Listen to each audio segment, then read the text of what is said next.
Welcome to Basketball Heads Live. I'm your host, Glenn Poole Harding, and tonight we have a very special guest. This New York City legend was a late bloomer. He wasn't the star of his high school team, nor was he in college, but what he did afterwards was far from amazing. Growing up in the Bronx, he saw his first AAU game and fell in love and became a basketball head. In high school, he attended Rice, but didn't play till his senior year. Looking for a school to offer him a scholarship, he sent out letters, hoping that a school would take him. His former coach got him into Penn Valley Community College. There, he helped them win an NJCAA national championship. After that, this basketball head took his talents to Alabama State, where he played for 2 years. Upon returning home, after graduating, he made up his mind that he would go on a mission to compete against the best ballers in New York City. Hopefully, this would give him a chance to play professional ball somewhere. That chance came when he wrote down the names of every street baller he had to kill to get to the next level. By the time he was finished, this basketball head became a New York City legend. Yes, big time. Destroy everyone. He also became a professional basketball player in Australia, NBL Professional League, where he would win MVP in 2010. Help me welcome to the show, New York City legend and NBL analyst, Coery, Homicide Williams. Y'all ready?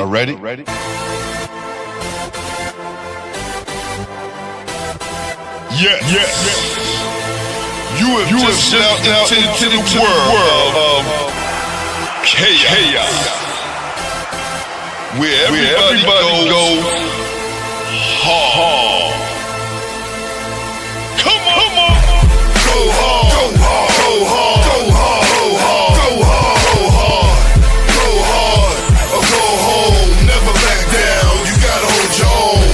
Go hard. Go hard. Go hard. Go hard. Go hard. Go hard. East Coast. Go hard. West Coast. Go hard. Midwest. Go hard. Dirty. Hurry up, everybody. Get online, buy your tickets, cause the game about to start. Man, how you doing? I'm chilling, man. Good to hear from you, man. Thank you for coming on the show, by the way.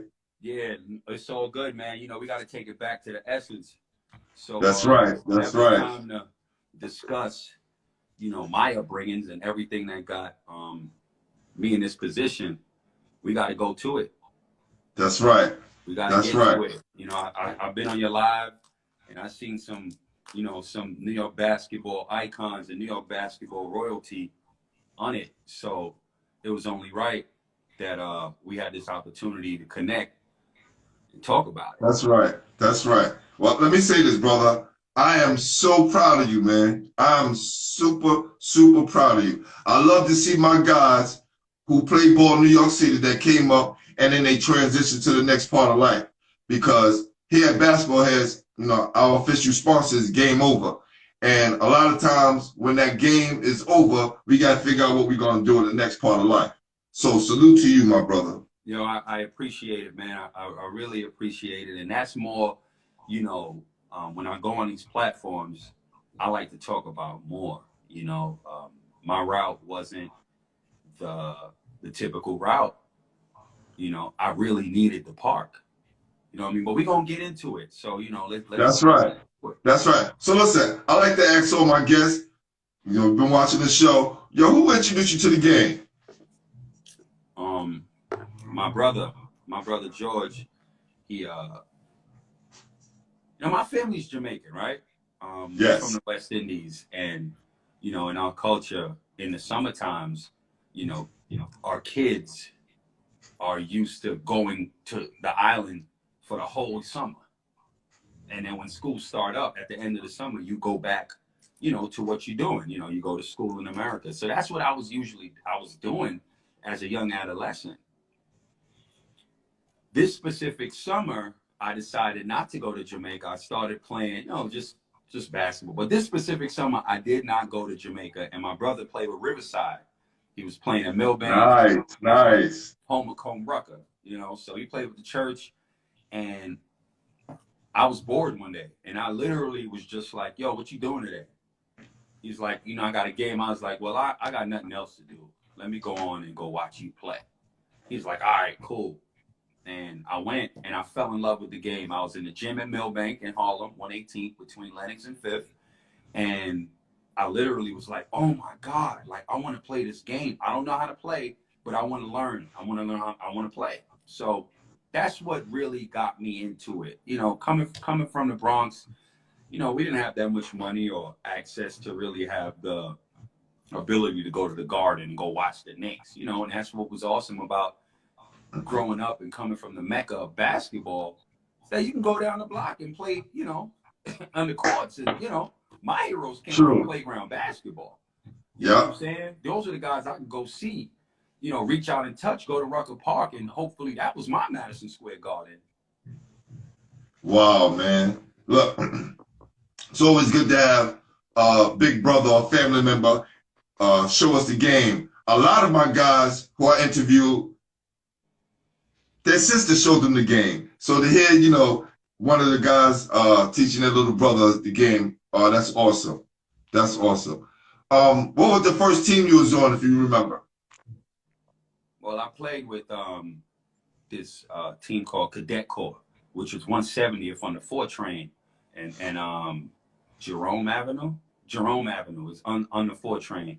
It was called Cadet Corps, and after that, I ended up going to Millbank. I ended up playing biddies for Millbank, which was 12 and under, if I'm correct. Yes. And that's who I started playing. So my coach at the time was a gentleman named Wayne Banner. And I obviously wasn't talented, but so he helped began developing me. One thing about New York, we're fucking awesome when it comes to basketball. That's just the reality. We're the mecca.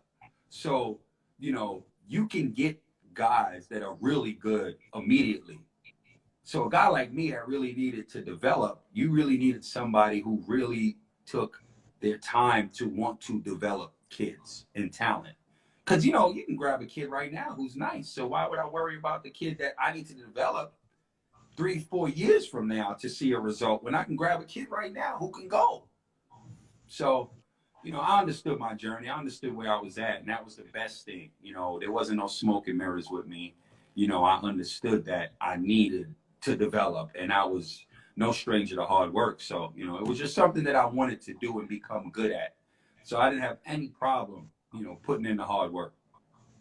Well, you should be an example of that. Like when they talk about hard work in basketball and making their own bones and making their own way, they should have a picture of you there. I know a lot of guys that did it their own way, but your way was kind of a little bit different, because a lot of my guys who I interviewed, they was good at high school, right? So if they wasn't good at high school, they was really good in college. You know what I'm saying? Like you didn't have any of those things going for you until later on. And a lot of times when that happens, guys usually give up. You didn't. And that's what I think makes your story just so unique and so different. I've been around the game a long time, brother, and researching your story, reading about and seeing it firsthand, but also seeing and reading about the backstory. Because a lot of times we see the bright lights, but a lot of people don't know how hard you have to work to get to where you are right now. Man, I appreciate it. Because my brother, right now, you are like the Stephen A. of Australia right now, and you bring it back a whole league. Okay, so New York City in the house. I appreciate it. A lot of times you can jump on, people want you on their podcast and they don't do the research. They just want you on. So I appreciate you just doing the research on me. And you're absolutely right. It's been a lot of hard work. Make no mistake, I'm as humble as they come, but I understand my body of work. I understand what I've done. I understand that in the position that I am in, I am a one of one. That's right. I needed the park. And what I mean by that is there's a lot of ball players that come from New York. That's nice. And the nicer you are, here's how it works. For those who don't know, the nicer you are at a young age, the better the situation is for you. When you're nice when you're young, you add value immediately. So people want you a part of their program, right? Cool, which means you can dictate the means more or less. I want to start. I want to play varsity. I want the ball in my hands, or else I'm not going to your school. Okay, it's a business. All right, we want you here, so we're giving you the keys to the car, win or lose. That puts you in a situation for a college recruiter to do the same thing. Right. Right? Winning begets winning. So once that happens, you go to a college. Win, lose, or draw, and the better you are, the more talent you'll have around you. So you have the weapons to achieve greatness, winning. Then when you get there, you have the agent that's now coming to recruit you. Yes. Who has the Rolodex and has the contacts to put you in the situation that's best for you in your career.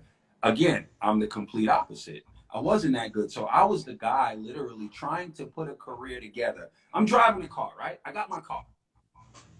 Now, the car that I have to steal car parts to get this car on the road. All right? So I got to steal like a hubcap for this car wheel. This rim don't match this other tire on the right side and the back. The front tire is partially with a flat. So I got like a seal so the air don't come out. Then I got one good tire. And then the windows don't work. You know what I'm saying? And duct tape, not duct tape, Scotch tape is literally holding this car together. Imagine trying to drive a car like that in New York City with those potholes. That's how I had to go through and attempt to jumpstart a career that nobody's helping me and believing in. Mind you, I'm a young man with no experience. I lack anybody that's done this before me who could tell me, this is how you do this shit. This is what I'm navigating with. And all I got is faith that, guess what? I have no plan B. This is my mentality. This shit is going to work. Wow. How Listen, do you do that? that's crazy. First of all, I want you to give me 1 sec. My artist is at the door. He wanted to make sure he came tonight. Hold on for 1 sec. All right. Hold on, Mel. Shout out to everybody checking in. Shout out to Rising Scholar. Shout out to K-Dub the Barber. Who else is in the building? Shout out to AB. Definitely have to fix the car. Yes. You know what I mean? So it was really just more like, you know, I went to middle school after that. I ended up going to Rice High School, which at the time was the #1 high school in the nation. I had no idea. You know what I'm saying? Believe me. Hold on. Stop. People, did y'all hear listen, let me explain. Did y'all hear what he said? He's from New York City. He's from uptown. He played basketball. Went to Rice High School and had no idea who Rice High School was. So I know his story is legit. Because everybody who played basketball know who the hell Rice High School is. Exactly. So imagine this. Mind you, Felipe Lopez is there at the time, right? Felipe's there. So Reggie Freeman, Scientific Map, some of the best high school players in the country, in the city, in the state, right? I don't know what school I'm attending because here's what happened. Here's how I got there. I'm in middle school and my grades were bad, right? And it wasn't because academically I wasn't able to handle the curriculum. It was more, this is when, back in those days, where a teacher would give you a grade based on your behavior if you're borderline, passing or failing. Gotcha. So if I got a C in the class, if I'm borderline D, they will give me a C if I'm a good student in class and my behavior as well. But I'm going to get that D if I'm acting up. He's not giving me the benefit of the doubt if I'm borderline. So my grades were bad. As a result, I did not get into any school I applied for high school. I could not even graduate middle school. I got in trouble in class so much, the principal said, look, you graduated, here's your certificate, you're not walking down the aisle. Biggest disappointment ever till this day for my mother. Wow. I couldn't go to graduation. I had to be at her Right. job, sitting in the office while she worked. And we're supposed to be at my graduation ceremony. So I got accepted to Washington Irving. We're online. It's about 20 people on the line. It might have been 15 girls on the line. So at this point, you know, that was half my trouble in the middle school. I was just finished. You know, always trying to be the class clown or be socially accepted. So you go mess with the girls. If the girls like you, you cool. Yeah. You know? And there's about 15 girls on the line. My mother said, "Oh, you think you're going here? Let's go." I didn't get my orientation ID. I'm like, "Where we going?" The next day, she takes me to Rice High School. We sit down with the dean. The dean looks at my transcript and says, "Ma'am, we can't let your son in here. Academically, he won't be able to keep up. Look at his grades." My mother begged the dean to let her son in that school. They said, "Okay, here's what we'll do. We'll put him on academic probation. After the first half of the year, we'll reevaluate his grades, and we'll make the final decision from there." I had an 80 average. My mother had to pay tuition. You know, back in those days. Yeah. Now, if you're good to go, if you're nice and people want you in your school to hoop, you get a scholarship. My mother paid tuition all 4 years. I got an academic partial scholarship my junior year on out, where my mother could pay half the tuition at that point. I had an 80 average all the way through Rice High School. So academically, it wasn't that I was not able to handle the curriculum. I just needed accountability and direction. It was an all-boys school. You had to put on a blazer, tie, and slacks. So accountability breeds responsibility. You mess up, you're in detention. Now, then, while I went to Rice, I found out this was the #1 high school in the nation. I was like, damn, I'm in Rice? I had no idea. None. So at this point, you know, you are who you hang out with. You know what I'm saying? Felipe Lopez is in the lobby. You see him every day. Rice is only about 400 people. So you see a graduating class of 90 kids.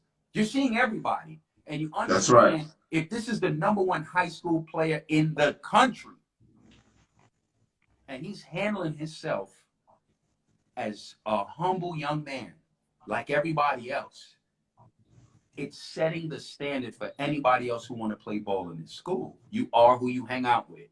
Whoever your peers are, you will become, whether you want to believe that or not. Facts. I started having discipline, meaning I had a structure in my daily regimen, which was what? You wake up. I'm from the Bronx. You wake up. You take that D train to 125th, or you take the D to the 4 to the 2 train, right? Boom. You get off. You grab your bagel with cream cheese. Go inside. You get to class. After class is over, you got study hall. After study hall, you got practice. After practice, you go home. You eat, shower, repeat. You play your games on the weekends, or maybe one during the week. You ain't got no time for trouble. That's right. It's the #1 high school in the nation. So if you are starting to really think about playing basketball and go to college, you focused. So there's no riffraff. I ain't in no gangs. I ain't hanging out. I'm trying to get better. I just told you I was not that good, which means if I'm in the #1 high school in the nation, I got a lot of catching up to do. That's real. Let's go get it. So that's how it began. That's crazy, man. In high school and have no clue where the hell you are. Damn. Brother, you deserve to be where you at right now. Because the only way you got there was hard work. That was the only way. Nobody giving you a pass, nowhere. Especially now in New York City, you have to earn everything. Everything. You know, so go ahead. You know, slowly I ended up, you know, getting better. Again, the work you put in is the work you're going to get out. I would never at that point, it's not in 4 years with all that basketball talent, you're going to catch up to the best players in Rice. You're just not, because it's going to be lack of opportunity, because you ain't that good. These guys are good now, so we're rolling with them. You know what I mean? So all I could do is use that as I'll show you. Never forget what I'm saying right now. I'll show you. So I kept that mentality. I kept working hard. I got better. I got good enough my senior year to get a JUCO offer. I went to junior college in Kansas City. I went to Penn Valley Community College. Those of you who do not know the JUCO route, you will be forced. You will be forced to level up or go to fuck home. You got 2 years to get a 4-year full ride scholarship. That's it. You got 2 years to show that you are good enough to get a scholarship somewhere else. Okay? There's no, you go to 4 years immediately after high school, you have 2 years to develop, and your junior and senior year, you'll be ready. Oh, no. That might as well be the minor leagues. You know? So my freshman year, I got no playing time. We end up winning the championship. The guy I played in behind was an All-American. I mean, again, I'll show you you were wrong. He left. I got better. The coach left. And a new coach came in and said, look, you know, we want you to be the guy this year. Say no more. I just did 4 years of having to prove myself to get playing time at Rice. And I just did my first year in junior college. I got to prove myself. So now, what was lacking all of these times? The opportunity. Preparation is power. So all this time, I've been waiting for an opportunity for somebody to believe in me, to show them. Now I get it. I was junior college first team All-American. I was MVP of the region. I averaged about 25 my sophomore year, right? Yes. After that, we lost in the championship at the buzzer. I was going to get that ring again to show them. I'm going to take y'all back there. We lost in the championship. My point guard got ripped at the end, and they fucking scored. Game over. We lose the championship. So everything I wanted to do, I wrote down going into my sophomore season, and I achieved pretty much every individual honor you could get. This was a Division II junior college, right? So from there, the offers that I had Washburn University. At the time, they had a player named Dan Bowie. This was the top 3 Division II in the nation. Back in those days, it wasn't like it is now, where you have YouTube. So if you're good, they can find you. Back in those days, it was like, you're not going D1, you ain't about nothing. So true, so true, so true. So I ended up having an offer to go to Alabama State University, which was a HBCU, and I had an offer to go to Niagara University, which was obviously Niagara, Division I. So I went on a visit to Niagara University, and it was myself, shout out to Alvin Young, who ended up leading the nation in scoring the next 2 years. And it was another player. So he and I, we were on the visit. Shout out to Brooklyn. And we went. So, you know, we playing against each other or whatever. And at the end of the visit, they sat us down and was like, look, we like all 3 of you guys. You know, you guys interested in coming to the school. This is the head coach. And we're all like, yeah, of course, because we all know this is a situation where whoever goes, you gonna get the ball. So we all like, yeah. You know, both of us, we from New York. There was another guy, I forgot where he was from. But me and Al, like, yeah, we both want to go. You know, and this is what the coach says to us, okay? And this is why we need leaders. We need guidance for these young men. Here's what he says. We want all of y'all, we know all y'all want to come here. Whoever, we're going to all put y'all on a plane to go home. Whoever calls us first at 8 p.m. will get the scholarship. How do you tell young kids something like that? That's great. What I'm saying? This is what he said to us in the office, right? Anyway, Alvin Young goes. Alvin Young, the next 2 years, becomes leading scorer in the country. Has a great career in Europe. Killed. Shout out to A. Young, right? Fact. Salute, A. And at that point, I'm like, all right, I ain't going to Niagara. I'll go to HBCU, which I wanted to go to HBCU anyway. Plus, I'm going to be in a position to do my thing too. But it ain't just a high D1. It's a mid-low level D1. Whatever the journey takes me, I'm on it. It's free. I'm going to get an education. That's right. And we just go from there. I get there. Junior year, I was 15. Senior year, we started out bad.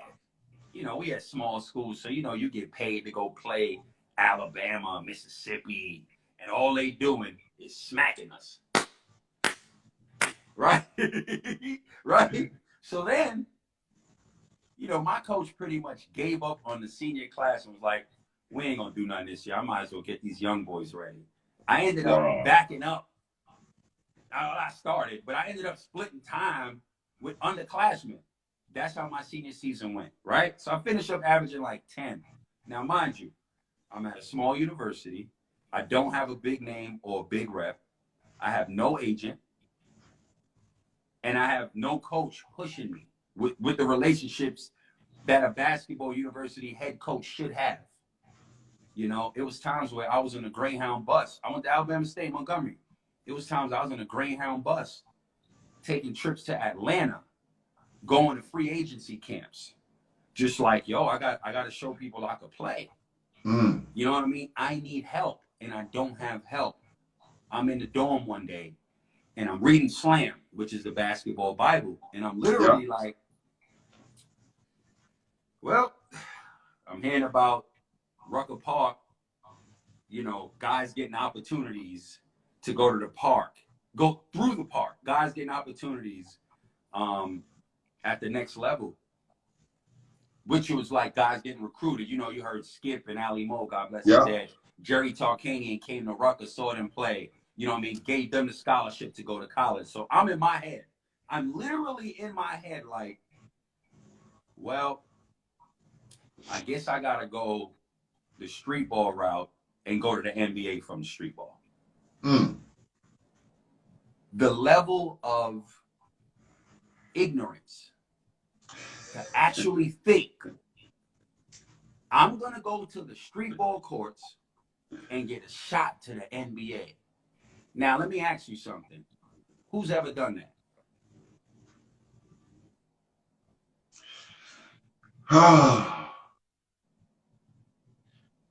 The only person I can say who did that and played in the NBA is Lloyd Daniels, because he didn't play college basketball.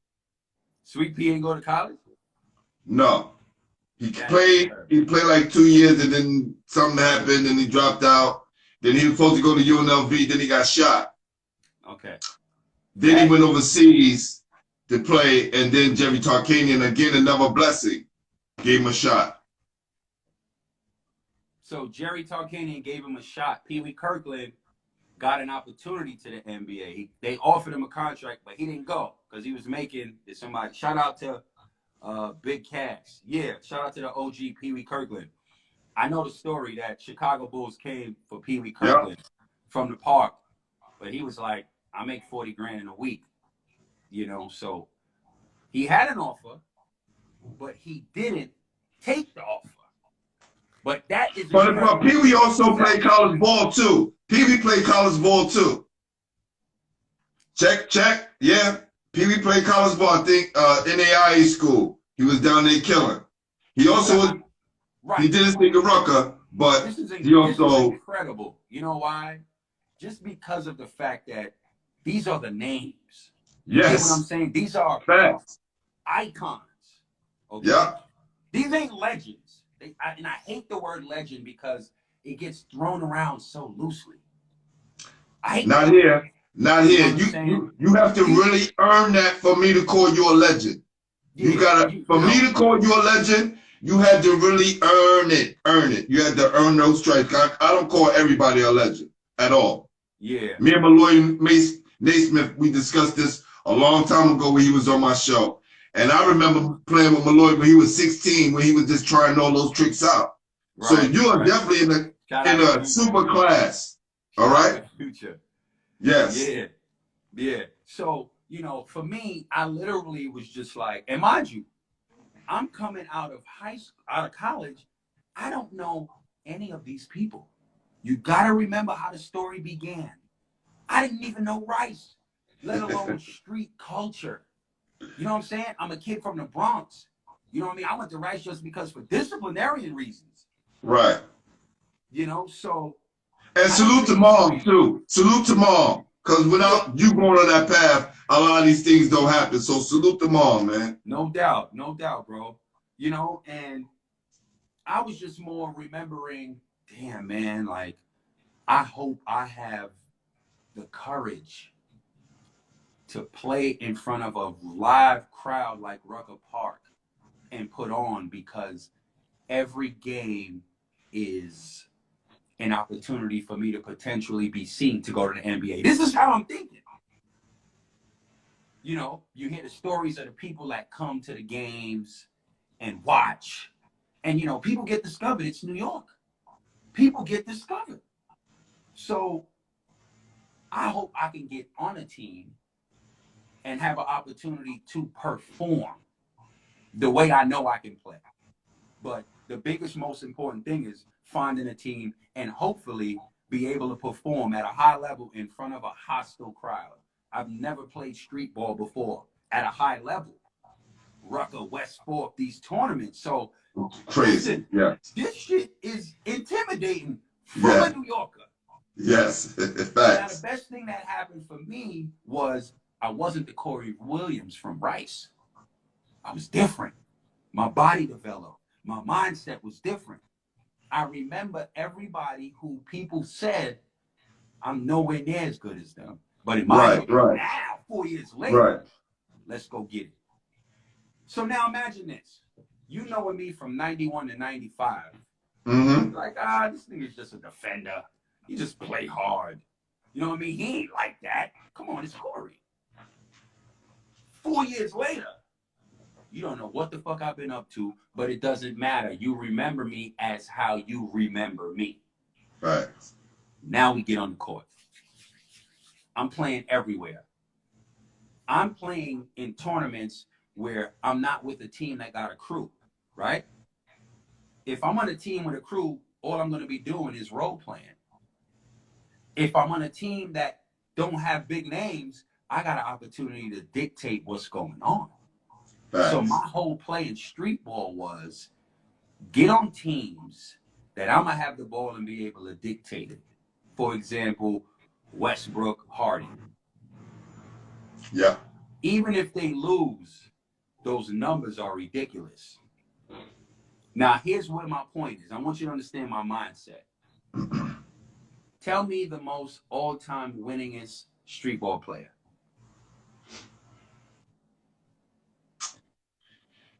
How can I say this?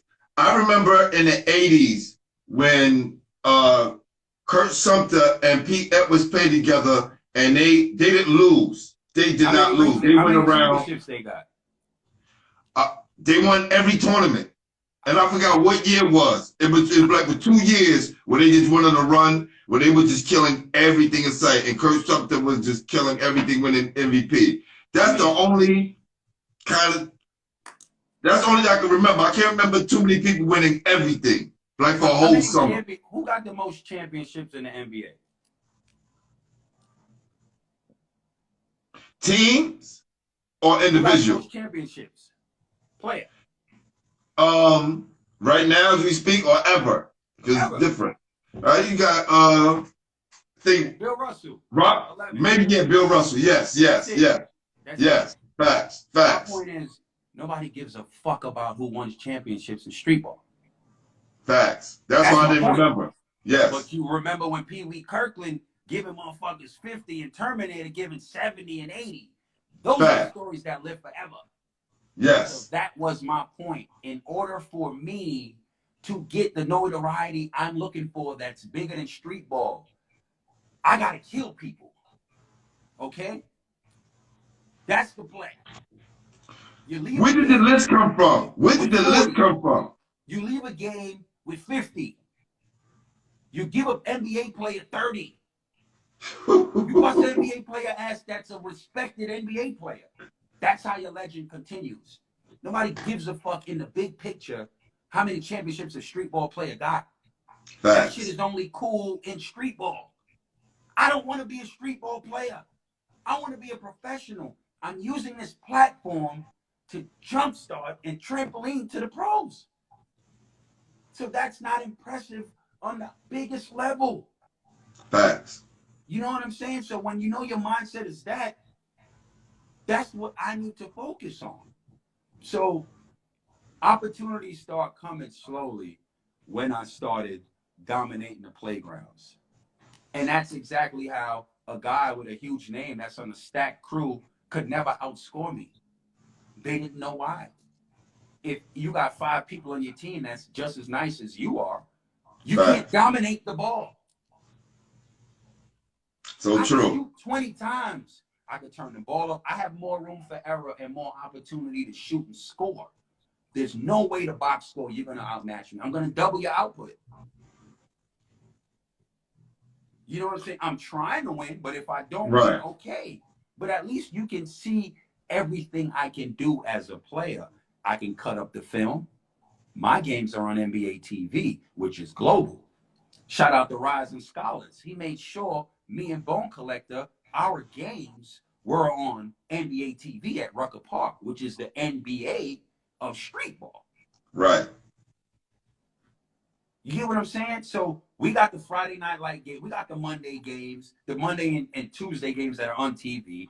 We got the best teams we're playing against. And me and Bone Collector got the ball the whole time. I have more opportunity at that point for my games to have a reach globally, building a brand without even knowing it. People knew Homicide more than they knew Coery Williams. It was one game that changed everything. It's easy to kill street ball players. That's what you are. Do it against an NBA player. That's what. So this is what we want to get to, because I want to get through that process when you wrote those names down, and then I want to know who asked you, Bus, to let you know you were the best out of all the street ballers. Well, for me, the names that I wrote down were guards, right? First of all, double teams were coming ridiculously. Guys didn't want to just play single coverage, right? To me, street ball players, that shit wasn't nothing. Half the motherfuckers don't even know how to play defense. So, and those was back in the days when you can clear the whole side out. Yes. So again, I'm a guard attacking downhill every possession. I'm big, I'm strong, and I get to the rack. So I can go 6, 7 times in a row at you. They're going to be fouls. You get what I'm saying? So now you have no mercy. Switch or double. Motherfuckers didn't even want to guard me. I ain't worrying about the street ball. That ain't even an issue. I'm trying to get to the pros. It's like Mayweather, right? If you're a top street ball player, are you going to go at me when I'm just on the scene? You're like, nah, you got to go through everybody else. The names that I wrote down Charles Jones. I wrote down Kareem Reed. I wrote down Ali Mo. I wrote down X-Ray Rivera. I wrote down, who else? I mean, who X-Ray? I can't even remember all the names. But if you were those names that you wrote down, those names that you named, they were all killers. So I mean, shout out to all of them. But I also knew that who I had to go through to get the respect. I ain't going after no second tier players. For what? You go at the main dog, cut his fucking head off, everybody else falling in line. Facts. Everybody got it. Yeah. And if they didn't get it, they send a defender to come guard me because they ain't want the smoke all game. Reputations take years to build and seconds to lose.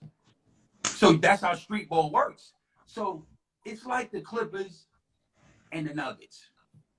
Never, ever move out the fucking way of somebody with nothing to lose and confidence.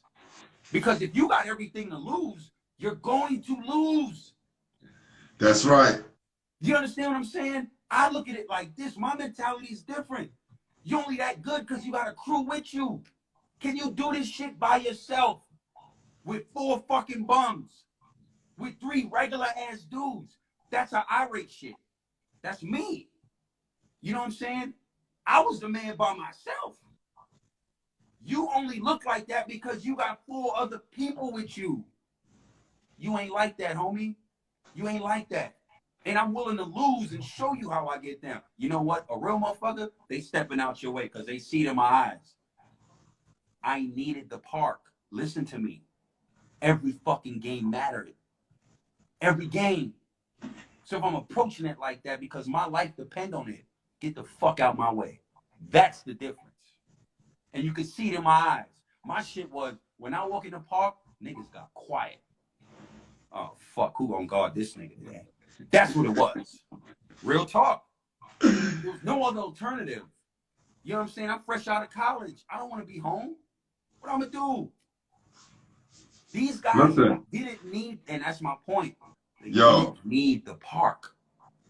They didn't need the park because they already going overseas. You get what I'm saying? So they just and a luxury seat. Just for wreck. You know what I'm saying? Let me give my peoples a shout out, whatever. Meanwhile, I'm full steam ahead. Ooh, this one, I didn't know he was gonna show up. This gonna be good. And to dictate it, because I understand this, the game is played 90% from the neck up. You might be coming on some chill shit, not knowing who I am, or might have heard of who I am. But what you want to do is like, he ain't on my level. I don't need to guard him. Nigga, I'm picking you up full court. I'm going to bump you. I'm going to turn you 3 times.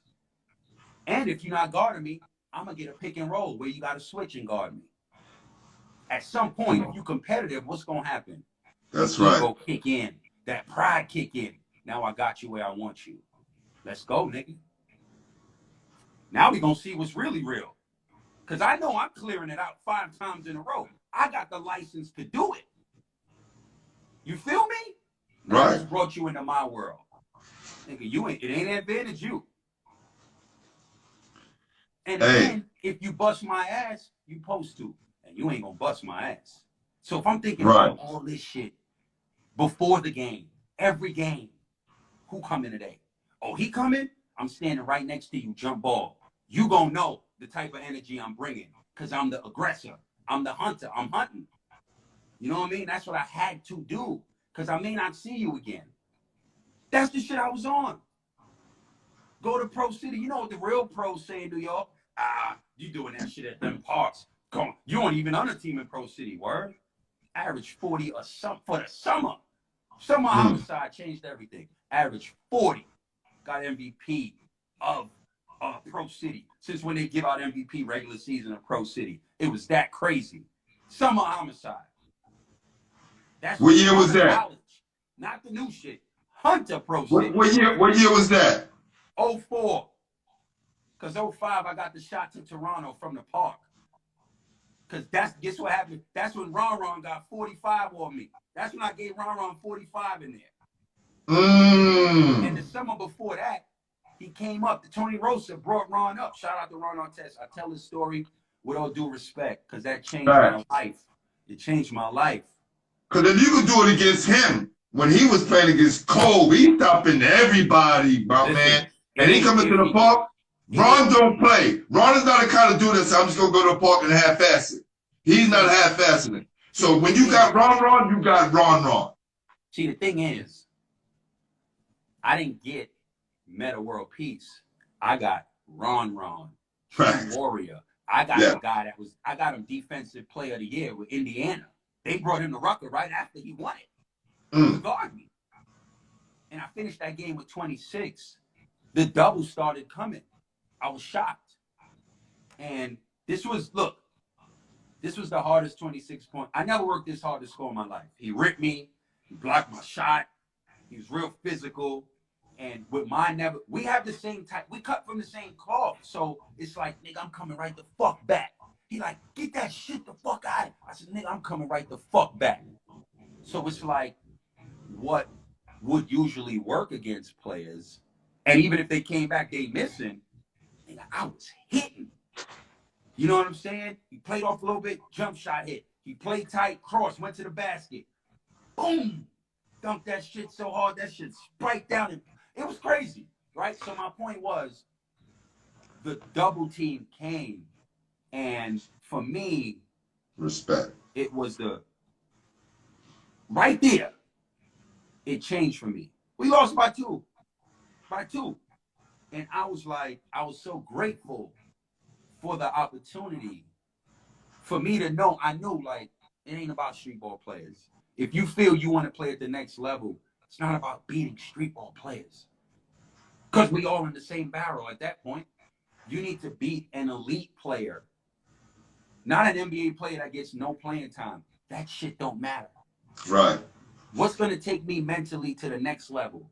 An elite defensive player of the year. The hardest 26 I ever scored in my life. That game gave me Rucker Park MVP. And then I'm going to tell you what the difference is mentally for me. We lose, right? The next summer, first game at Rucker Park, NBA TV. We play against, God bless the dead, Ali Mo. Yes. God bless Alamo. the dead, Big Strick. Yeah. Big Strick Kenny for sure. Satterfield, J.R. Smith, Dante Jones. That was They was all on one team? That's their starting five. I see what you're saying now, bro. I finished with 45. Okay? Now, I'm going to tell you again. Dante Jones, J.R. Smith, Kenny Satterfield, Ali Mo, Big Strick. I finished with 45. I should have had 52, 53. I missed some free throws. That game was on NBA TV. That game got me the shot to where the Toronto Raptors scout, assistant coach Jim Todd came to watch me play. Okay? That game would not have happened in the manner that it did if it wasn't for me playing against the defensive player of the year, Ron. Because what does that do for me?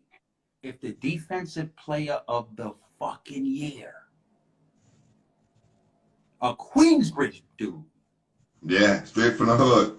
Yo, listen, if Ron the type, when the game over at Rucker, he taking the D train home. Built different. That's New York to the core. Facts. He on the downtown side, I'm on the uptown side going to the Bronx.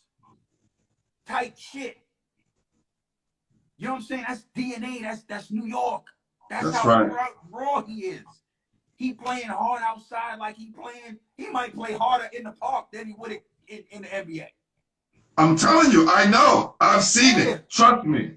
So mentally, with me knowing he couldn't stop this, there's no fucking way I'm allowing anybody else regular defenders. No way.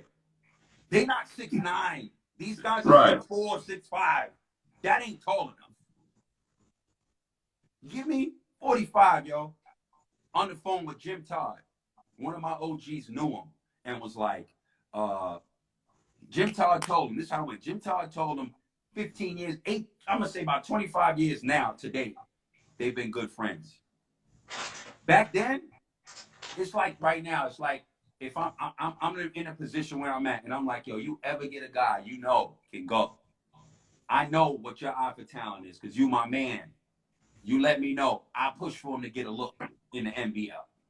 You don't use that plug for 15 years. And you always had the green light. You know how much talent you see and you know? Because you know you ain't picking up that call if it ain't for real. Facts. You pick the phone up. Call me. I said, yo, I don't even question. I said, just let me, what's his positions? I said, all right, cool. I'm going to go check him out. That was the year they took Charlie Villanueva in the draft. That was 2005. He calls me.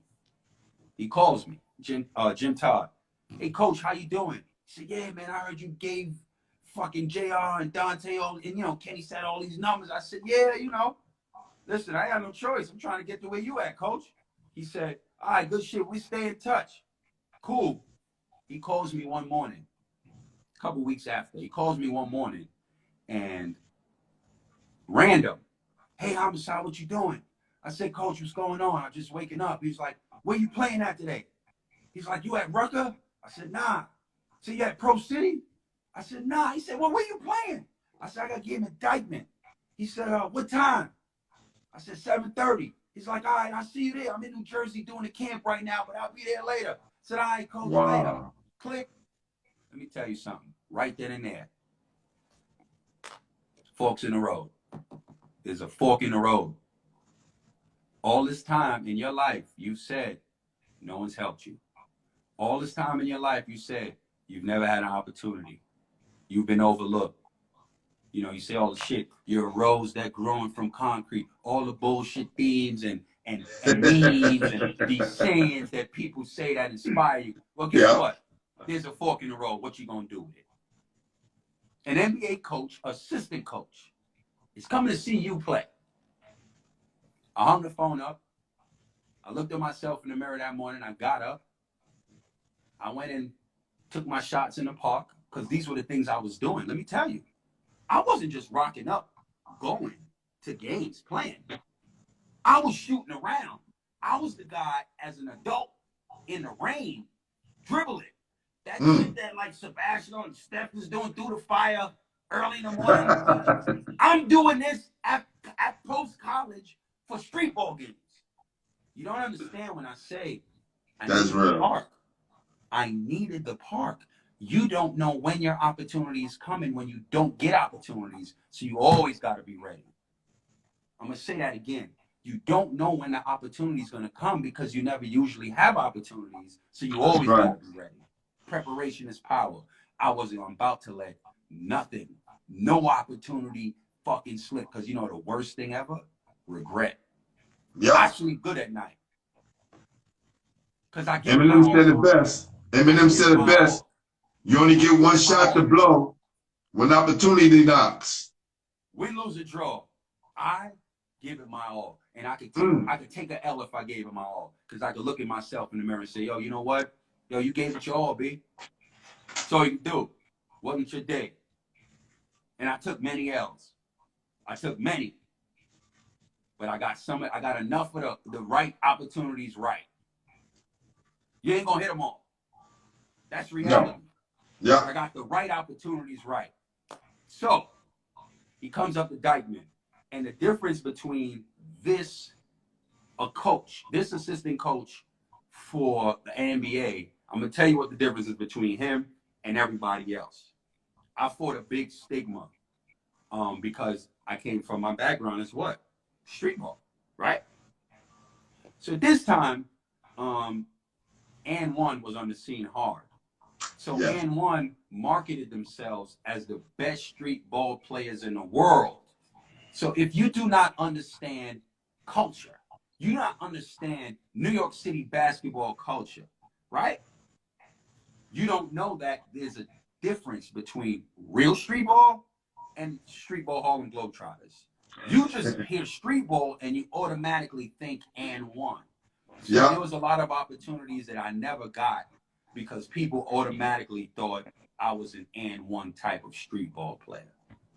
And it hurt a lot. But the difference between this situation with Jim Todd, he coached with Coach Couch at Columbia back in the day. He's from Boston, so he saw plenty games in his time in New York to understand there's some real basketball talent in New York. Right. That's why it was that easy for him to come see me play, because he understood the culture. He comes to Dykeman. I let nobody know he's there. You know, a lot of scouts, they just come, you know, white dudes, 6'10", fucking golf shorts on, polo, New Balance. You know what I mean? Typical, like, you know, fucking looking like a golfer. And he's right. He ain't announcing like this mad apparel on him. Nope, nothing. Plain clothes. Charlie Villanueva under the gate, no difference. Charlie from the Heights, Dominican Power. You know what I'm saying? I think Charlie from Brooklyn or Queens, but, you know, Dominican. So from Brooklyn, yep. Standing out. He's just blending in. Hey, coach, how you doing? You know, go in. I tell Kenny at Dykeman, commissioner, I say, yo, don't say nothing but this scout is here. We play Team 914. Anybody know back in the day, Team 914 used to win a bunch of shit. They super competitive. I know God was with me. Let me tell you why I know. This is the summer Homicide. Off the rip, it's doubles. Because they know, just double him, you're going to win. First half of the game, nobody doubled me. I had 25 at half. Kenny gave me, the audience, a standing ovation for the performance. Second half, I finished the game with 29. I only scored twice in the second half. We lose. I know exactly why. the doubles came, I start kicking it to the open man. That's it. The rest of the half. At the end of the game, I knew what the fuck he was going to tell me. Exactly what I was doing. He says to me, Coery, you know what impressed me the most about this game? Not your 25 at half. Your opportunity to recognize when the double came and kicked it to the open man, and you found the open man. Bingo. You know what's the biggest the lesson of this? It's not about me trying to go for 50. What the fuck would I be on an NBA team if I made it? I'd be a 20-20 player. You know what I call that? When you're up 20 and you're down 20, you're getting in the game. My job is to come in and play defense. My job is to make it hard for the point guard when they bringing the ball up. My job is to show my durability and my strength and my ability to penetrate and get to the basket and kick it to fucking Chris Bosh and Jalen Rose and Mo Pete for those looks. When I'm in the game, I'm a practice player. I understood what my role would be had I made an NBA. He left that game, went up and argued with the VP, the Babcock brothers, Pete and Mike Babcock. Sam Mitchell was the coach. I got straight to veteran camp for Toronto off of that. That's how I got my shot to the NBA. Straight from the park. That's how I got there. So at the time, Skip was there. And then like a couple days later, Skip got traded to Houston. They brought in Mike James. Yes, right? I remember that. Amityville Horror. So it's Mike James. It's Jose Calderon. They had just got him from Spain. And they have Alvin Williams, the OG Alvin Williams, right? Yes. So Alvin Williams at the time was injured for the last year and a half. His knees were shot, like no cartilage. But they still had a lot of money left on his contract. So at this point, it's literally, we're going to bring up 3 guards. And if Alvin Williams ain't good to go, we picking one of these guards if the doctors say Alvin Williams can't play. They bring in Robert Pack, who's a veteran who used to play. Oh, yeah. We know Robert Pack. Yes. Right. OG Robert Pack. They brought in T.A. Brown. He had just finished the year before with the Lakers. And they bring in this street ball player because this head coach, this assistant coach that's raving about him, won't shut the fuck up. So I'm pretty sure it went like that. I'm pretty sure. What do we got to lose? There's no way this guy's going to be good. But, you know, whatever, right? If nothing else, we got a guy that played the year before, T.A. Brown. He played in L.A., so we know he can play at the point. And we got a veteran who knows the game. You know what I'm saying? That's an insurance piece right there. Cool. They bring me in. Played a few games in practice. I'm showing up. I'm doing solid. Nothing crazy, because at the end of the day, you just got to try to do and show as much as you can with the little bit of time you get. So it's damn near you trying to be perfect. You know what I mean? It ain't about you. You know what I mean? Like you basically you fighting for the 15th spot. Fam, you ain't getting that much light. Let's be real. You just trying to show that you solid enough with the little bit of time you get. You know? So the first few games, we didn't get in. I got a little bit of time. T.A. Brown is playing. It's 3 of us trying to play. We're all not going to play. So it was one game I played bad. We played against Boston. And it's literally, yo, this shit hard. It's literally like, we're going to throw you in like in the 4th quarter with like fucking 4 minutes in the game or some shit. You've been sitting all day. How are you going to perform? You know what I'm saying? You warm up. You've been chilling for an hour and a half on the bench. Now they throw you in. What you think you about to do? Adrenaline is rushing. I'm like, yo, I'm finally in the game. Calm your ass down. Like this shit was so wild, right? So anyway, you know, I played bad.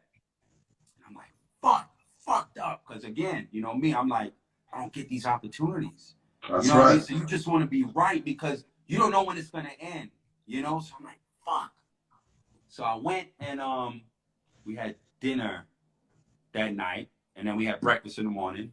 I went to Sam Mitchell. I said, coach, because, you know, obviously you getting way more time to play in practice. So in practice, I'll show way more because I'm playing the whole practice pretty much. You know, so I went to Sam Mitchell. I was like, listen, I'm saying to myself, yo, you ain't got nothing to lose, fam. Like, you better go speak up. So I said, yo, coach, you know, I just want to let you know, man, my bad. You know, I didn't play good last night. You know I ain't show you what I showed you in practice. All I'm asking is for another chance. Don't stop believing in me. Give me another Yo, chance. hold on. Let's come back. Let's come back. Say that stuff. We're gonna come back. All right. All right. All right. All right. You back. Yeah. I think You was talking about the meeting with Coach. I know where we at, but you know the lessons that's being dropped. Let's just Oh wait for man, this another is minute. crazy. So more people key on. Yes, Yeah. because people need to hear these things, especially the young guys.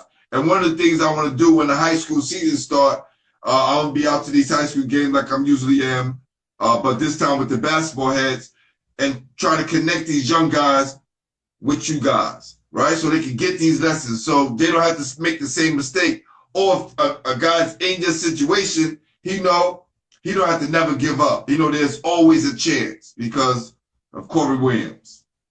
You know, so you know we lose the next day. I see Sam Mitchell and Coach Mitchell, and I'm just like, yo, Coach, man, like I know I ain't play yesterday like I played in practice. All I'm asking is, don't give up on me. Give me another shot. He said, well, you still here, ain't you? I said, yeah. He's like, all right, I see you in practice. I was like, bet. Right? I was like, bet. Wow. I'm like, at this point, I'm like, it was more me actually, I'm on the court. You know what I'm saying? Like, I'm okay. The adrenaline was crazy. Like, I felt like I drank like 5 Red Bulls in a row, or my heart was just pumping. I was like, the anxiety, I was like, yo, I'm fucking here. I'm like, calm down. Man, a dream come true. A dream come true. I'm like, I'm finally here. I was like, all right, calm down. So here's the day. Here's the day. So Vince Carter had just got traded in that offseason, right? Vince Carter just got traded in the offseason. When Vince got traded to the Nets, Toronto had Lamar Murray. And Lamar Murray said, if y'all that dumb to trade your franchise player, trade me too. So they traded him to New Jersey as well, right? So Sam Mitchell hated Lamar Murray, and he hated him. You know, so you know how it is. Some coaches and players don't get along, whatever. Yeah. The next game, and I felt it in the air. I'm like, yo, they ain't make no cuts yet. Somebody gonna have to go. You know when you borderline making a team or not. You looking at the transaction section in the paper. I'm looking at all other teams. Make sure your name don't appear nowhere in that paper. Right. Yeah, I'm like, damn. I'm like, all right, I'm still here. But I know we got like maybe 4 games left. We didn't make no cuts yet. It's in the air at some point. So I'm like, time running out. You ain't make a good impression yet. I'm like, all right, cool. But I'm going hard in practice. All right, cool. Let me show these dudes. We played against New Jersey Nets. Vince gave us like 20 and 20 minutes. You know, he's superstar, light work, sit down. Lawrence Frank, Jason Kidd, that whole crew. Yeah. We are down 10 points with 5 minutes left. Coach called timeout. He subs in me, T.A. Brown, Robert Pack. I'm like, fuck, this is it. But I'm like, damn. It's 3 point guards in the game. Now, I can't be the guy, once we about to take the ball out right now, I'm going to just run to the ball. Because we're all trying to run to the ball to handle it. You know what I mean? You can't do that. I was like, fuck, let me just run on this wing. So I'm running down the left wing. We bring the ball up. Coach is like, timeout. Timeout. I'm like, fuck, we just had a timeout. What's going on? This nigga goes, you ready? Whoever Lamar Murray is guarding, give him the ball. Woo! God was with me. Let me tell you, man, there's times I recognize. There's times you can't recognize, but there's times you recognize. I know God was with me right there. God was with me today at Dykeman Park. He with me every day, but there's certain times he letting you know, fam, here's the shot. You've been working hard enough. Let's see what you really do. Lamar Murray was guarding me. There's a play that's called pistol, right? A pistol, I think it was called. Not pistol. It was something. But anyway, I forgot the play name. Where the point guard dribbles to the left to the guy who's going to get the ball on the wing. He dribbles to the wing, and the wing player cuts up the middle and replaces, but he cuts through the middle. Yes, yeah. Of the big, goes to the middle, catches it at the top, and then it's just basically one-on-one, you go. Yo, I'm going to tell you this, long story short. 5 minutes left in the game. Not only do we go to overtime, we win the game. I finished with 11 points, 3 assists, 2 steals, 3 rebounds. We win the game. We played out the whole, actually, 9 minutes. I mean, yeah, 4 minutes, 4.5. 9.5 minutes. I finished. Those were my numbers, and we win the game, bro. And we won probably by 2. And the last play defensively, I take the charge to seal the win. Wow. Let me tell you something, yo. That game, not only for me, gave me what I knew that I had in me. It led me to believe what I thought. I knew I could play in the NBA. The next day, I get to practice. I was always the first one there, the last one to leave, right? Tierre Brown locker, cleaned out. Robert Pack locker, cleaned out. I was like, oh, shoot. Oh, it's like, I said, yo, again, calm down, talking to myself. Calm your ass down. Act normal for somebody who's more hype. Yo, we have those moments. Yeah. We have those moments. I was like, yo, what the fuck? So, you know, in NBA lockers, like, the seat you sit on, when you stand up, your sneakers be going in the cubby underneath. It's the seat. You know, Yes. You lift up the top. So that's where your sneakers be at. So the nameplate gone, practice jersey that's hung up, gone, sneakers gone. I was like, yo, they got cut last night. That game saved me. And from there, it might have been 3 games left, but then Alvin Williams started practicing. Alvin Williams can't move. He there like just trying so bad to play. And ultimately, at the end of those last 3 games preseason, doctors cleared him to play. That's why they make it. That's how they make it. So from there, Question. Yeah. Was that game that y'all played in New Jersey, was that in New York or Jersey? No. That was in Toronto.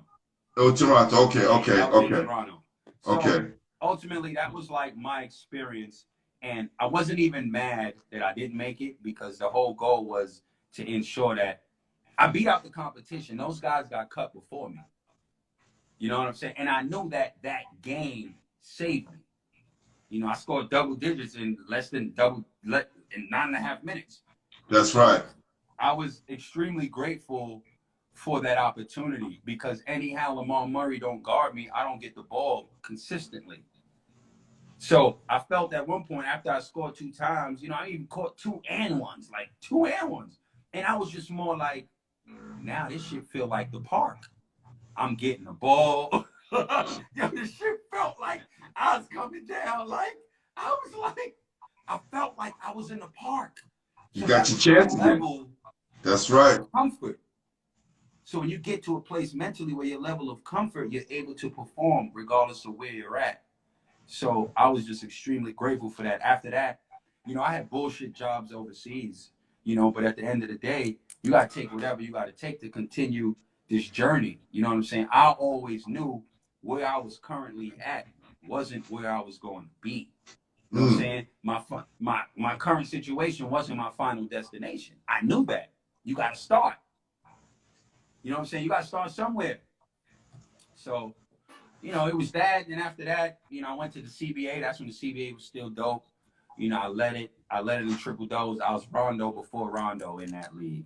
Then I got a shot to go to summer league with Indiana. I went to mini camps with Boston, you know, and then from there, once you get to summer league, they play you. If they play you, they don't. If you don't, sometimes they play you, sometimes they don't.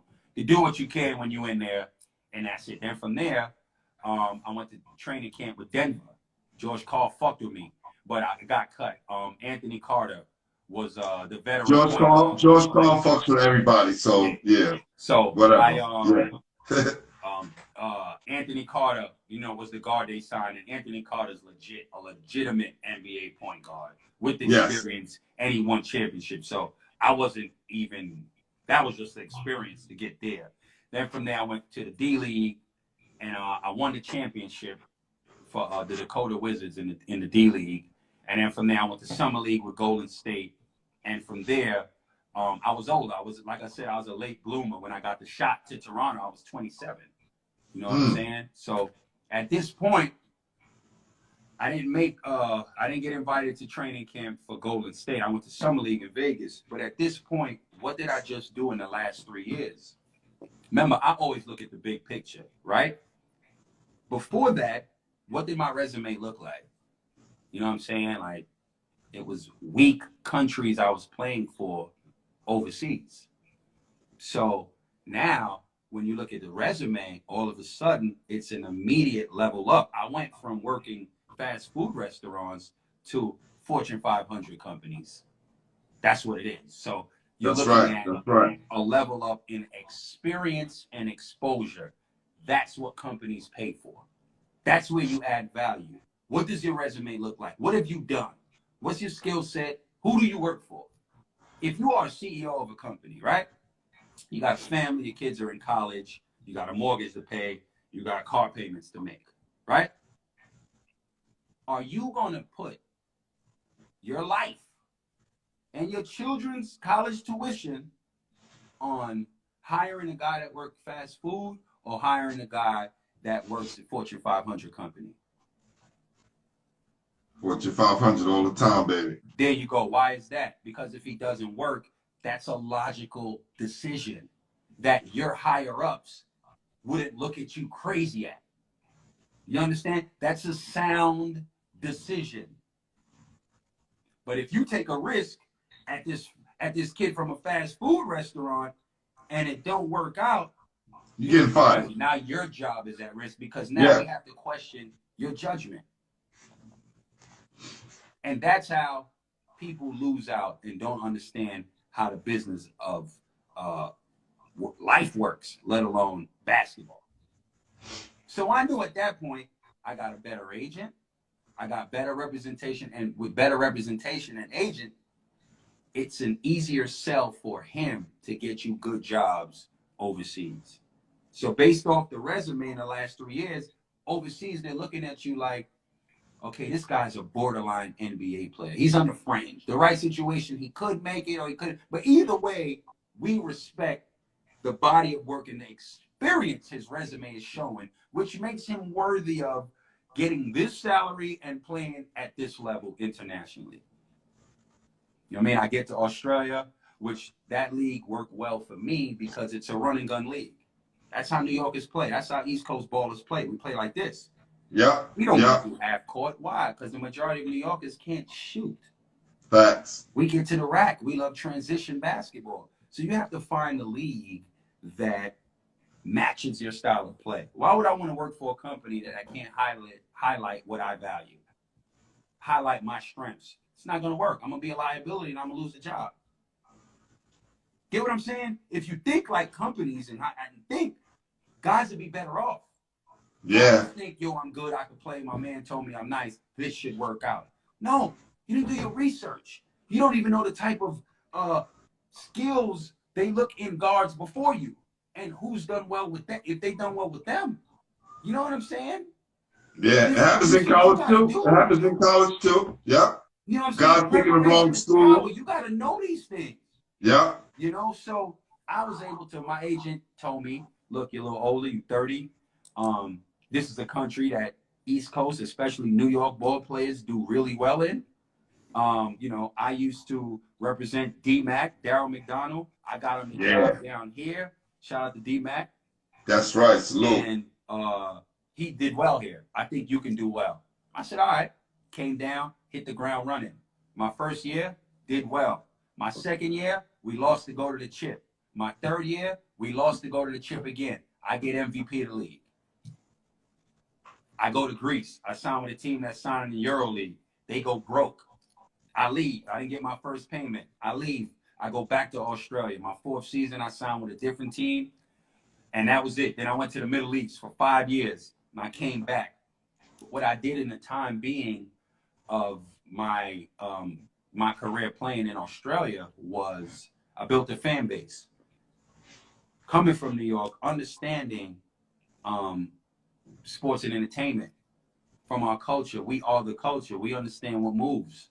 You study the culture, you get it. I understood being the guy that they love to hate is almost better than being the guy that they love. Because they'll never forget you. They'll always watch you because some guys want you to win and most guys want you to lose. But either way, they're watching. I understood going into an arena on the road and I would grab somebody in the front row and I would just go to them random on the layup line and say, I'm about to bust your fucking team's ass today. And every time I score, I'm going to look at you. What have I just done in the big scheme of things? I've just given that fan a personal engagement they'll never forget. That's right. And I'm building fan base like that. You go on TV, you make a comment that you really believe, but you better back it up. They'll say, yo, Homicide, you know, oh, I know you're playing this team today. You know, they're really good defensively. You know, talk to me about these matchups. 30 in the win. See you tomorrow. You get what I'm saying? But what does that also do for me? It puts myself under more pressure to come out and give this work. Either way, you're watching. That's intriguing for somebody to do that. Why do you think people love Westbrook and hate Westbrook? Because he is who he is. Yeah. You get what I'm saying? Sometimes you have players that are like that. You know, on top of that, because of what I was doing in street basketball and the notoriety I was getting worldwide because of the whole Homicide brand, I was able to get a sneaker deal with a company called K1X. I had my own signature sneaker in Foot Locker. Again, my own, you can go buy the 187s, which is the police code for murder, for homicide. Facts. In Foot Locker Global. Who's done that? I didn't say a sneaker deal, a signature sneaker deal. I got MVP of the league, balling in my own shoe. Billboards all over the world, magazine covers. There ain't nothing I ain't do with this game. You know what I'm saying? There's nothing that I have not done with this game. That's right, fam. So with all of that, you know, NBL reached out and was like, listen, man, we didn't have anybody like you since you left this league, and we think that you'd be a great fit to commentate. You know what I mean? Now, was that Larry Kesselman who took over the league? Yeah, Larry Kesselman, yeah. Yeah, you know, he's done and he changed the whole look of the NBL, brought you along, and it's been taking off ever since. Yeah, man. You know, one thing I respect about him is hard work. You know, there's a lot of times where, you know, people have a lot of money and own things, but aren't really passionate about it. People, you know, like, for example, look at James Dolan, right? James Dolan ain't passionate about the Knicks. He just understands that the Knicks make a lot of money. And he don't give a fuck about it, right? Yeah. And he's still an owner. He's making his money like, yeah, whatever. I can talk about anybody however I want to talk to him. And he just handles it like that. And as a result, that's what the product looks like. Right. Which is unfortunate. You know, however, you know, when Larry loves basketball, man, he loves the NBL. You know, he wants the NBL to be just as official as the NBA is. And because of the fact that he's as passionate as he is for the league, it ain't going to fail. And, you know, a lot of times people talk about it and not really about it. Put your money where your mouth is. I hear you talking. He's doing that. So when someone's doing that and that passionate and that all in, ain't gonna fail, yo. It ain't failing. It ain't failing. So, you know, he just wanted to ensure that he has a team that's just as passionate. And I know every day when I get up, you know, I know he's up early in the morning on it. How we gonna move this forward? How we gonna move this back? Think about it. How many leagues that's not in the NBA, not non-NBA leagues, that is in bed with the NBA where 5 or 6 of the 8 teams in the league are playing preseason in the NBA? Now, you explain to me, you might have seen one team from a country, maybe, you know, an NBA team is playing a team in China, from China, Yep. or One time, they're playing a team one. in Israel, That's a or one-on-one. they're playing Yep. one. 5, 6, and not one game. They played 2 games. 2 games. How do you pull something like that off? You got to be all in. You understand what I'm saying? Yo, listen, man. It's what I can say is this. It's a pleasure being a part of this league in the way that I'm a part of it. Yes. You know what I'm saying? Because, hey, look, you know, this job, I love it. I'm passionate about it. As you can see, I talk for a living. This is what I do. I talk. I talk like this. This is a part of our culture. We could do this all day. Yep. We New Yorkers, we talk. If I That's didn't right. handle myself the way I did when I played here, I couldn't have this job. You understand? So it ain't even just the fact that, yeah, I talk. Yeah, I know what I'm talking about. Yeah, I'm passionate about what I'm talking about, but also played the game. You know what I'm saying? I was MVP of the league, so I add credibility in that way. So it ain't like it's Stephen A. with who I love, where, you know, ball players be like, you don't even play. Nah, you can't say that. In fact, I might bust your ass right now. Don't get it mixed up. Listen, you know what I'm saying? That's Like, real. don't get it twisted. You know? So I ain't that far removed from it. Yeah, Nah, so listen. From knowing you on the ball side to getting to know you on the analyst side, you know, I definitely see it, man. You bring your own style, your own charisma, but it's still that New York, right? I still feel at home, even though I know you all in, you know, in Aussie land, right? I still feel at home when I'm listening to you or when I'm checking you out on YouTube, you know. So keep that New York fire in you, man. yeah, Because I right now, appreciate they're it. saying the new mecca of basketball is California. Yeah. Shout out to Cali. They doing it. You know, think about it, you know. We've had it this whole time. You know what I'm saying? How far you want to go back? You know, we've had it. It's like hip hop. Yeah, we've had it. You know, so Yeah. we got to get back to it, though. I think it's this internet era, man. You know, it's this internet era where everybody's just, all these kids, man, they just on the phone, man. Just on the phone all the time and texting, and they lost essence of it, you know. Sometimes when you weren't a part of the building process, you don't have the pride. You don't have the pride that you should have, because, you know, we built this. So when we build it, we hold it in high regard. We're proud.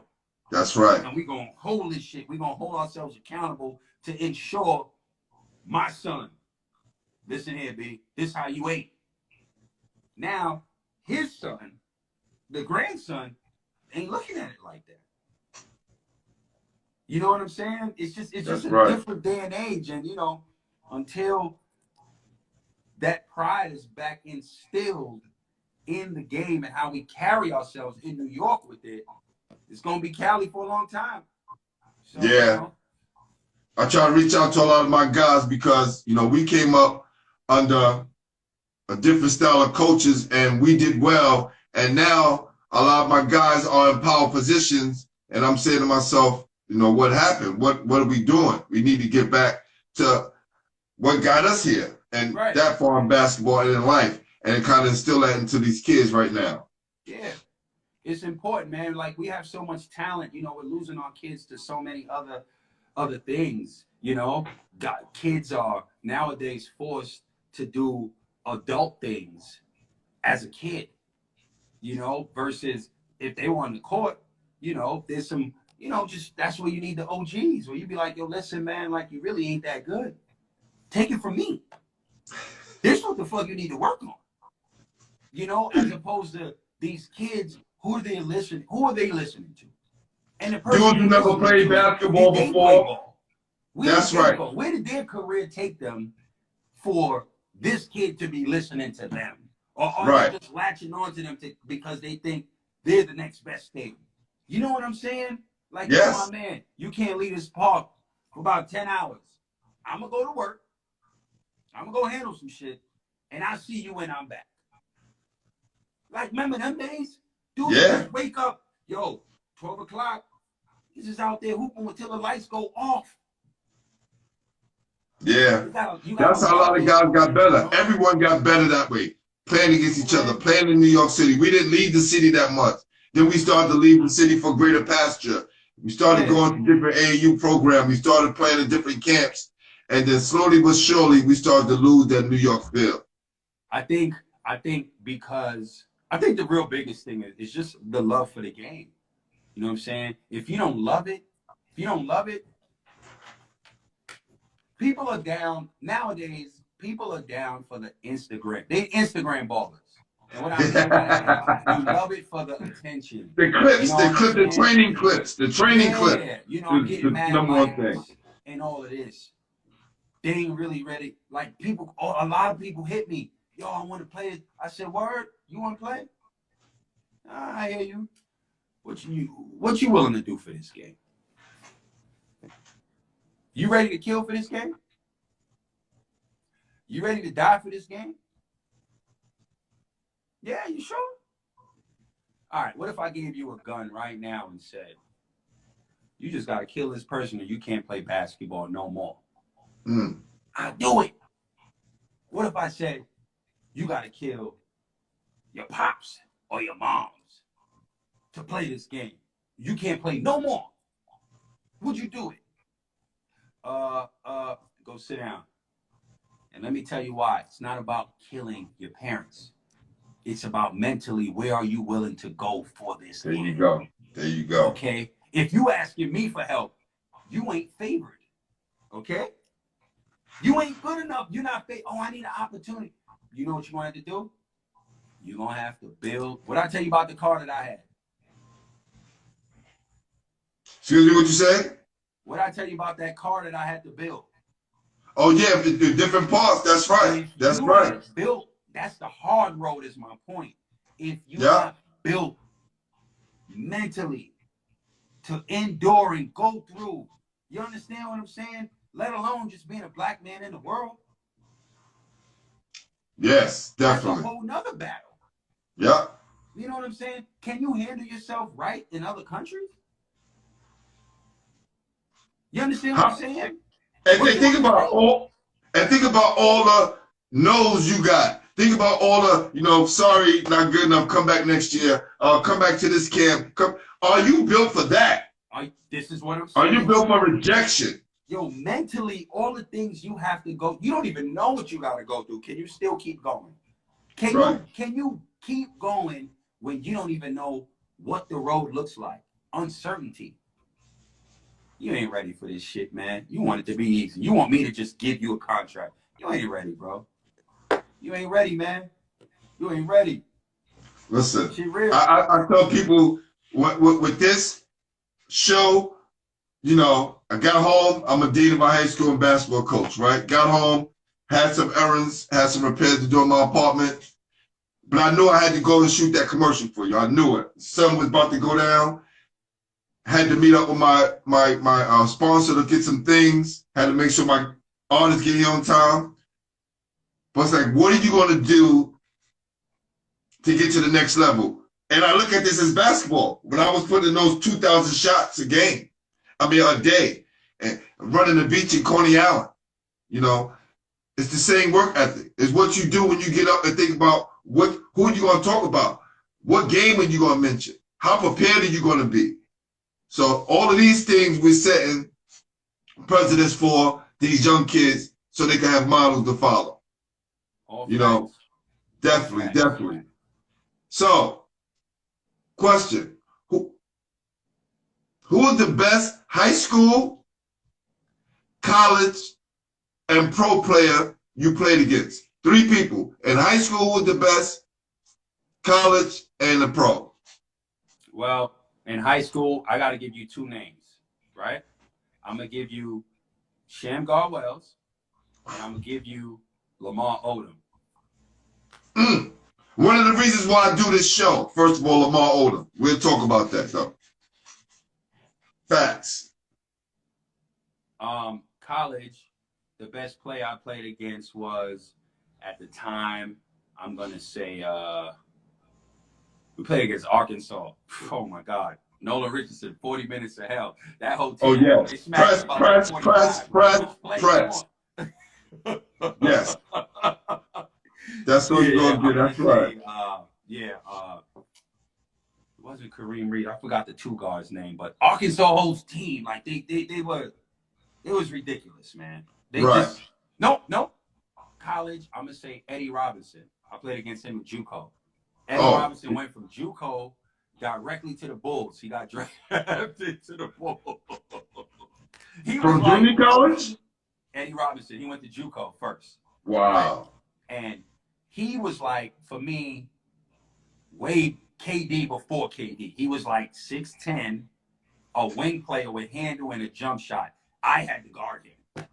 Wow. So he's shooting a jump shot. How the hell am I contesting a 6'10" guy with a jump? Yo, I put my hand up to defend him on the jump shot to close out. My hand was at his belly button, at his waist. That's how higher he was shooting the J. I was like, what the fuck? I got nothing to do with this shot. Right? I had nothing to do with the shot. So that's him in college. And at pro, the best player, I mean, I can't say I played against him because I was on the bench. But like, I saw LeBron in Cleveland. We played against them. Cleveland, obviously Toronto. And I was just like, damn, yo. Like, he was just huge. Like, now he's lean. But we talking about LeBron maybe 3-4 years in the league. Right. He was unbelievable. Like, one of his legs are both of my legs put together. Like, it was unreal. You know, I played against Darren Williams. He was tough. He had got drafted his first year out. We know Darren Williams was nice. Overseas, a guy named Dwight Spencer. He was like the Ray Allen of overseas. Smooth like Hennessy. Illest jump shot ever. Like, he was dead nice, you know. Ron was the hardest though, because I think that I really had a chance to play against him. You know what I'm saying? Like, he was the toughest. And I know that he's NYC tough, so he takes pride with what he's doing. You know what I'm saying? Definitely. He takes pride in what he's doing. So I think that was really the toughest challenge and a toughest play that I could say I played against. You know what I'm saying? Like, we went. And you got the real Ron. You got the real Ron. Like, back up against the wall. He in his own city. He's not trying to let some guy outdo him. I played against a lot of players, you know, and a lot of them, you know, whether it was in a league or not, or was just matching up playing, you know what I'm saying? I played, you know, Andre Miller. Listen, man. Listen, I used to live in Denver, right? In Denver. And, you know, when you a guy that play overseas and you a local guy and you know the right people, they'll let you in the gym. Right. You know what I mean? So that's how I got the shot to go to camp with the Nuggets. Listen to this shit. So I'm in the gym. You know, there's a guy who I know that knows, you know, some of the guys. So they like, yo, Homo, you home? If you you free, like, yo, come to the Nuggets gym. So in my head, I'm like, all right, for me, this is an opportunity to show these motherfuckers what I can do.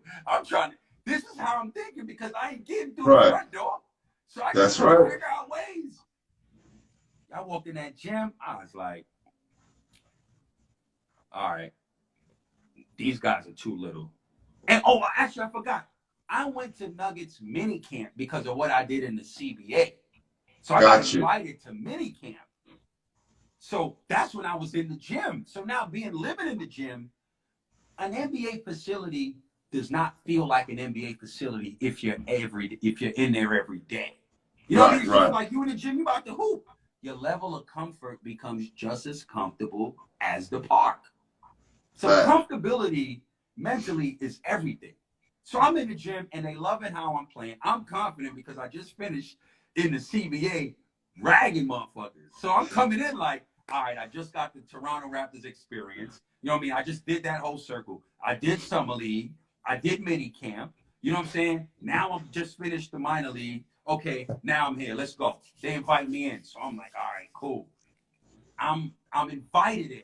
I'm not like going through the back door. So I get the mini camp. Come in, cook. They invite me to summer league, but I had already committed to Indiana the week before. That's why I didn't go to Denver to summer league. Anyway, I'm in the gym now, so I'm working out every day. They're like, yo, we want you to match up against Andre Miller because, you know, he coming in and we know you be a good matchup. Mr. Double himself. Yo. Triple double, actually. Woo. Andre Miller, right? You know, premier point guard. Andre Miller's nice. Yeah.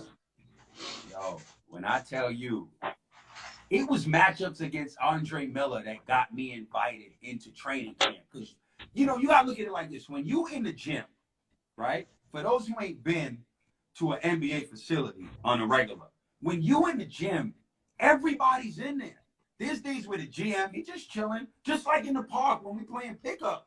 Like, people just be in the gym. So for me, I'm just looking at it like they might just be chilling, but this is my chance to show something that I could play. So if you don't know the names, you like, this nigga's on the team. He's on the team because I'm going 100. That's right. That's right. That's right. You got to pick him out. Yo, I am going 100. So if nothing else, you like me in the gym because I'm pushing your players, if nothing else.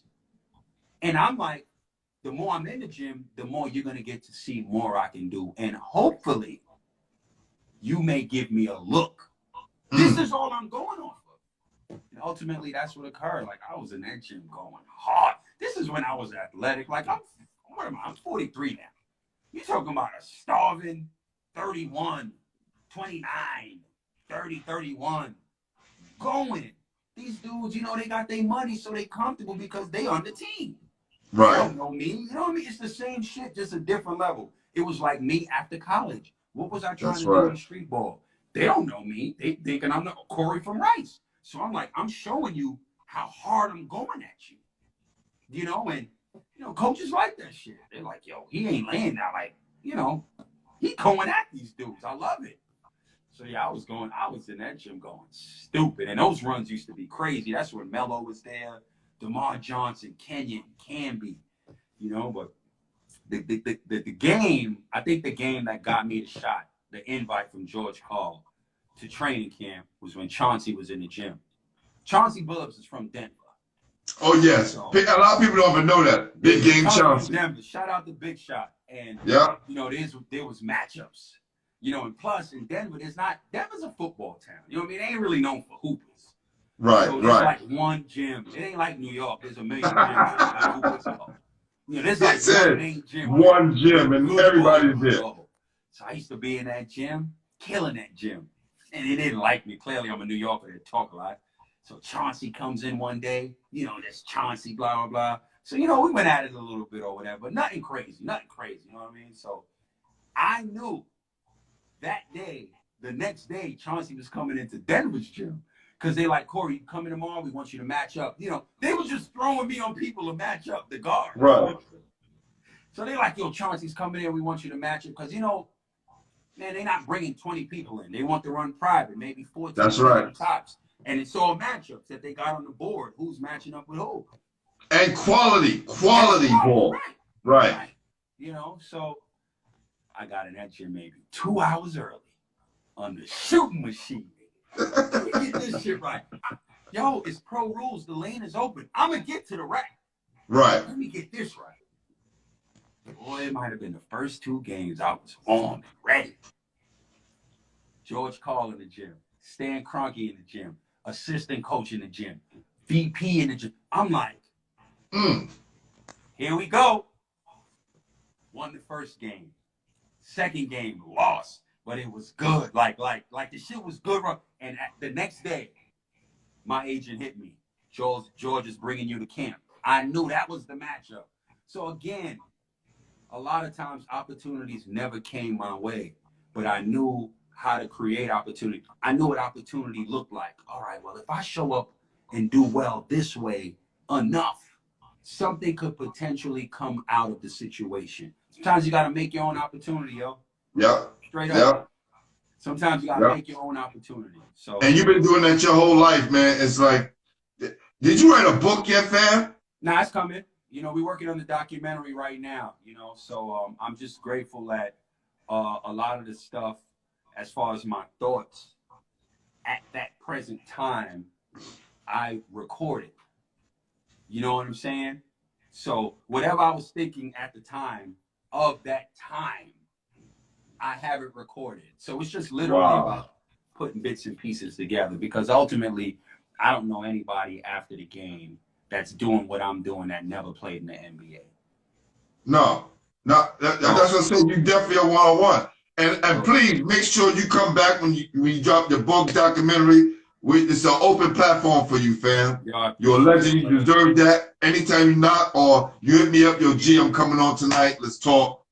Yeah, it's not a problem, fam. Yeah, I appreciate it, brother, man. Thanks for your time. I love jumping on talking about. No, not only that. Hold on. Time out. Because I want to present you with something, fam. Oh, word? Yes. It's two things I want to present you with. One, I want to say that from reading about your story, seeing you play, but then reading about your story and then hearing it from your mouth, you're definitely a one-on-one. And you're definitely a New York City legend that needs one of these, man. You want to get a game over trophy, fam. Oh, I appreciate you, brother. Thank you, man. You know what I'm saying? You're going to get a game over legend trophy. You know, we only give out a few of these, man. And I'm going to talk to my guy and make sure we got that one for you. And also, let's do it the right way, because my guy hooked up something nice for you, fam. Oh, word? Yeah. You want to snatch that into the world. Oh, wow. Oh, that's dope.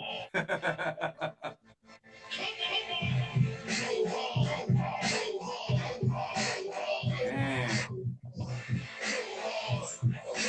Oh, yeah, that's dope. Yeah, fam. Damn. Thank you, man. Yeah, I was telling my guy, I said, he said he was going to be late. I said, brother, as long as you here, you know what I'm saying, we'll work. They said, nah, G, I got to come, you know what I'm saying, to make this picture for this guy, man. He's been putting it down. My guy's also a baller, played for Andrew Jackson High School, and he's an artist as well. He worked in the I think he worked in the junior high school or elementary school, but we both work in the schools, and he's an art teacher, so we like to just put it all together, man, to give our basketball heads some love, man, especially our guy from New York. Yo, I appreciate it, man. Thank you. I appreciate it, brother. Both of you. No doubt. Appreciate it. No doubt. Please send me your information in my DM. So next week I'll mail the stuff out to you. Make sure you get it. All right? Yeah, I appreciate it, brother. Thank you so much for your time. Thank you, man. All right. And good luck with everything, man. Thanks, brother. Take care, man. Peace, brother. Peace. All right. Step inside my arena, lace up my sneakers, change up my demeanor. The coach put the plan together the team up. We go hard and no team come between us. We the reason why the list moved to Medina. In the front row, lounging with my feet up. So walk through the tunnel, it's time to turn the heat up. This is my house, you can't defeat us. Know where you're hell, my niggas is gonna fail. When the crowd get involved, we go hard. And the ladies know we on the radio now, and we killing them. That's why they feeling us now. We hold it down like the